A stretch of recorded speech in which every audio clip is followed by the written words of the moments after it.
Hello class 10th, how are you? Welcome back to my channel Learn English with Himani. Today we are going to do the part 4 of the chapter Bholi and it is the last part I guess. अभी तक हमने पढ़ा था कि किस तरीके से बिशंबर ने बीच मैरिज में भोली के फादर के सामने 5000 रुपीज़ की डिमांड रख दी थी और जो कि रामलाल को पूरी करनी पड़ी थी. चलिए आगे पढ़ते हैं. On Bishambar's greedy face appeared a triumphant smile. Bishambar के लालची चेहरे पर एक ऐसी मुस्कान आई जैसे उसने कुछ जीत लिया हो. He had gambled and one. उसने मतलब गैम्बल किया था और वो जीत गया था. Give me the garland he announce. तो उसने बड़ी जोर से घोषणा करी, लाओ माला लाओ, क्योंकि पैसे मिल गए थे उसे. Once again the veil was slipped back from the bride's face but this time her eyes were not downcast. और फिर से एक बार क्या हुआ, माला डालते डालते कि जो दुल्हन थी उसके चेहरे से जो घूंघट था उसको नीचे खिसका दिया गया. लेकिन इस बार जैसे पहले उसने आंखें झुका रखी थी, इस बार उसने अपनी आंखें झुकाई नहीं. She was looking up, looking straight at her prospective husband and in her eyes there was neither anger not hate only cold contempt. और इस बार वो अपने ना तो वो जमीन की तरफ देख रही थी ना कुछ भी, और ना उसकी आंखों में ना गुस्सा था, कुछ भी नहीं था, गुस्सा वुस्सा कुछ भी नहीं था. वो सिर्फ देख रही थी, अपने होने वाले हस्बैंड की तरफ देख रही थी. Bishambar raised the garland to place it round the bride's neck. Bishambar ने माला उठाई कि वो दुल्हन के गले में उसे डाल सके. But before he could do so Bholi's hand struck out like a streak of lightning and the garland was flung into the fire. She got up and threw away the veil. तो जैसे ही वो माला डाल पाता उससे पहले ही भोली का हाथ उठा और उसने जो माला थी उसको आग में फेंक दिया. वो खड़ी हुई और उसने अपना उसने जो वेल था, अपना जो घूंघट था वो हटा दिया. पिताजी said Bholi in a clear loud voice and her father, mother, sister, brother, relations and neighbours were startled to hear her speaking without even a slightest stammer. और उसने बहुत ही क्लियर वॉइस में बोला पिताजी, और सभी लोग देखकर बहुत चकित रह गए क्योंकि किसी ने भी उसे साफ बोलते हुए तो कभी सुना ही नहीं था. पिताजी take back your money, I am not going to marry this man. तो उसने बोला कि आप अपना पैसे वापस ले लो, मैं इस आदमी से शादी नहीं करूंगी. Ramlal was thunderstruck. रामलाल तो ऐसे हो गए थे जैसे उनके ऊपर बिजली गिर गई हो. The guest began to whisper, so shameless, so ugly and so shameless. और जो मेहमान थे, जैसे आपको पता ही है हमेशा की अपनी आदतों की तरह, उन्होंने आपस में फुसफुसाना बड़बड़ाना शुरू कर दिया. देखो देखो कैसी है, इतनी तो बदसूरत है और उसके ऊपर से कितनी बेशर्म है. Bholi, are you crazy, shouted Ramlal.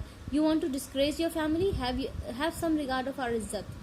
तो फादर ने बहुत तेजी से चिल्ला के बोला कि भोली तुम पागल हो गई हो क्या, तुम्हें मतलब अपनी फैमिली की इज्जत पर धब्बा लगाना है, कुछ तो अपनी फैमिली की इज्जत का ख्याल रखो. For the sake of your izzat said Bholi, I was willing to marry this lame old man but I will not have such a mean, greedy and contemptible coward as my husband. तो उसने बोला कि आपकी इज्जत के लिए ही मैं इस लंगड़े लूड़े आदमी से शादी करने के लिए तैयार हुई थी, लेकिन मैं ऐसे लालची नीच आदमी से शादी नहीं करूंगी जो इतना कायर है. आई वोंट, मैं नहीं करूंगी, नहीं करूंगी तो नहीं करूंगी. What a shameless girl. We all thought she was a harmless dumb cow.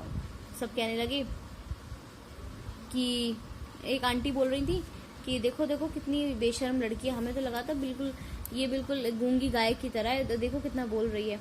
भोली turned violently on the old women. भोली उसकी तरफ मुड़ गई, उसने सुन लिया तो बोलती है, yes aunty you are right, you all thought I was a dumb driven cow. उसने कहा आप सबने तो यही सोचा था ना कि मैं तो बेवकूफ एक गाय की तरह हूँ जिसको जहां चाहो जिस खूंटे से बांध दो. That's why you wanted to hand me over to this heartless creature. और इसीलिए आप लोग मुझे इस मतलब निर्दयी आदमी के पल्ले बांधना चाहते थे. But now the dumb cow, the stammering fool is speaking. Do you want to hear more. लेकिन अब वो जो गूंगी गाय थी, वो जो बेवकूफ एक लड़की, आप जिसे मूर्ख लड़की बोलते थे जो हकलाती रहती थी, अब वो बोल रही है. क्या आपको और सुनना है. Bishambar Nath the grocer started to go back to this party. The confused bandsman thought this was the end of the ceremony and struck up a closing song. Bishambar Nath अपनी बारात को लेकर वापस जाने लगा. अब जो बैंड मास्टर था वो बेचारा कंफ्यूज होगा, समझ में नहीं आया हो क्या रहा है.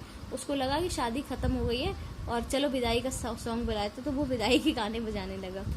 Ramlal stood rooted to the ground, his head bowed low with the weight of grief and shame. Ramlal खड़ा हो गया, उसका जो सिर था वो शर्म से और ग्रीफ से, दुख से झुका हुआ था. The flames of the sacred fire slowly died down. जो हवन था उसकी आग धीरे धीरे बुझ गई. Everyone was gone. सभी लोग चले गए थे. Ramlal turned to Bholi and said, "What about you? No one will ever marry you now. What shall we do with you?" तो रामलाल भोले की तरफ मुड़ के बोलता है कि अब तुम्हारा क्या होगा, कोई तुमसे शादी नहीं करेगा, हम तुम्हारा क्या करें. And Sulekha said in a voice that was calm and steady, "Don't you worry, Pitaji. In your old age, I will serve you and my mother, and I will teach the same school where I learned so much. Isn't that right, ma'am?" तो सुलेखा मतलब भोली ने कहा, बहुत ही शांति से कहा, आप चिंता मत करो पापा, आपकी ओल्ड एज में मैं आपका और मम्मी का ख्याल रखूंगी, और उसी स्कूल से जहाँ से मुझे सब कुछ सीखने को मिला, उसी स्कूल में मैं बच्चों को पढ़ाऊंगी. क्या ये सही नहीं है मैम?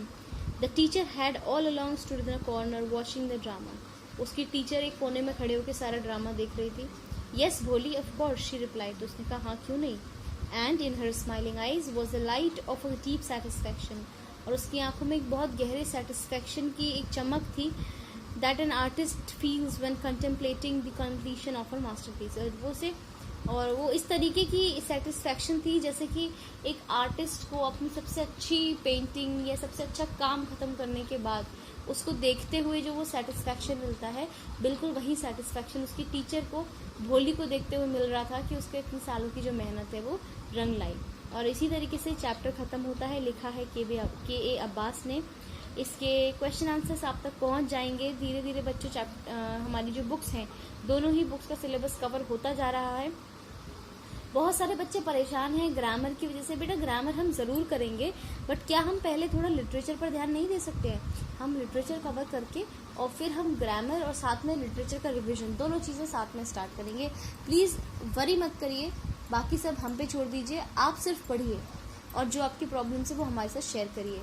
देखते रहिए लर्न इंग्लिश विद हिमानी. मिलते हैं अगले वीडियो में. Bye bye and take care.